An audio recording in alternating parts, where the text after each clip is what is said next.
నటి రన్యారావు ఎపిసోడ్ తర్వాత అందరి ఫోకస్ దుబాయ్ గోల్డ్ పై పడింది. నిబంధనలకు విరుద్ధంగా సుమారు 14 కేజీల అక్రమ బంగారంతో రన్యారావు పట్టుబడడం సంచలనం రేపింది. అయితే ఈ ఘటన తర్వాత దుబాయ్ నుంచి బంగారం తెచ్చుకుంటే ఎందుకు పట్టుకుంటున్నారు? దుబాయ్ గోల్డ్ కు ఎందుకంత క్రేజ్? అసలు దుబాయ్ నుంచి మనం ఎంత బంగారం తెచ్చుకోవచ్చు? దుబాయ్ బంగారానికి భారత్ లో ఉన్న ట్యాక్స్ లెక్కలేంటి తెలుసుకుందాం. కన్నడ నటి రన్యారావు ఘటనతో అందరూ దుబాయ్ బంగారం స్పెషల్ ఏంటో తెలుసుకునేందుకు ప్రయత్నిస్తున్నారు. నటి రన్యారావే కాదు, సాధారణంగా దుబాయ్ నుంచి అక్రమంగా బంగారాన్ని ఎవరు తీసుకొచ్చినా ఎయిర్పోర్ట్లలో కస్టమ్స్ అధికారులు పట్టుకుంటారు. ఇలాంటి ఘటనలు దేశంలోని అన్ని ఎయిర్పోర్ట్లలో కామన్ గా ప్రతిరోజు వెలుగులోకి వస్తూనే ఉంటాయి. అయితే ఓసారి ఓ సెలబ్రిటీ భారీగా అక్రమ బంగారంతో పట్టుబడడం సంచలనంగా మారింది. ఫలితంగా దుబాయ్ నుంచి బంగారాన్ని ఎందుకు ఎక్కువగా తరలిస్తుంటారు? అక్కడి నుంచి బంగారం తీసుకువస్తే ఎందుకు పట్టుకుంటారు? అసలు దుబాయ్ నుంచి లీగల్ గా ఎంత బంగారాన్ని తెచ్చుకోవచ్చు అనే అంశాలు హాట్ టాపిక్ అవుతున్నాయి.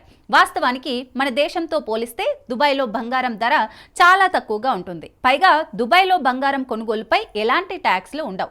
మన దేశంలోని బంగారం ధరకు దుబాయ్ నుంచి తెచ్చుకున్న బంగారం ధరకు సుమారు 7-8 వేల రూపాయల వరకు రేటు తేడా ఉంటుంది.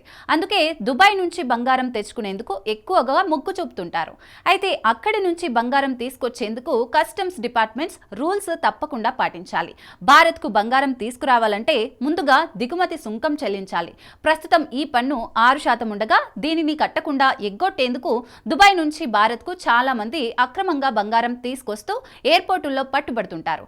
ఇక ఇలా పట్టుబడకుండా కస్టమ్ రూల్స్ ప్రకారం దుబాయ్ నుంచి మనం ఎంత బంగారం తీసుకురావచ్చు అనే దానిపై ఓ లుక్ ఇద్దాం. 1967 పాస్పోర్ట్ చట్టం ప్రకారం 6 నెలలకు పైగా దుబాయ్లో ఉన్న ఇండియన్స్ ఎవరైనా ట్యాక్సులు చెల్లించి కిలో వరకు బంగారాన్ని తీసుకెళ్లడానికి అనుమతి ఉంది. ట్యాక్స్ లేకుండా పురుషులు 50,000 రూపాయలకు మించకుండా 20 గ్రాములు, మహిళలు 1,00,000 రూపాయలకు మించకుండా 40 గ్రాముల వరకు బంగారం తీసుకొచ్చుకునేందుకు పర్మిషన్ ఉంది. అలాగే 15 ఏళ్ల లోపు పిల్లలైతే 40 గ్రాముల వరకు తెచ్చుకోవచ్చు. ఆయా రూల్స్ తో పాటు బంగారం కొనుగోలుకు సంబంధించిన పత్రాలు కస్టమ్స్ అధికారులకు సమర్పించాల్సి ఉంటుంది. ఇదిలా ఉంటే రూల్స్ కి మించి బంగారం తెచ్చుకోవాలంటే ఎలాంటి సుంకాలు చెల్లించాలి అనేది ఇప్పుడు చూద్దాం. 1967 పాస్పోర్ట్ చట్టం ప్రకారం ట్యాక్సులు చెల్లించి దుబాయ్ నుంచి మనం ఎంత బంగారాన్ని అయినా తీసుకొచ్చుకునేందుకు అనుమతి ఉంది. 100 గ్రాముల కంటే ఎక్కువ బంగారంపై 10% సుంకం చెల్లించాలి పురుషులు. అలాగే మహిళలు, పిల్లలైతే 40 నుంచి 100 గ్రాముల బంగారానికి 3% సుంకం, 100 నుంచి 200 గ్రాముల బంగారానికి 6% సుంకం, 200 గ్రాముల కంటే ఎక్కువ బంగారంపై 10% సుంకం చెల్లించాల్సి ఉంటుంది.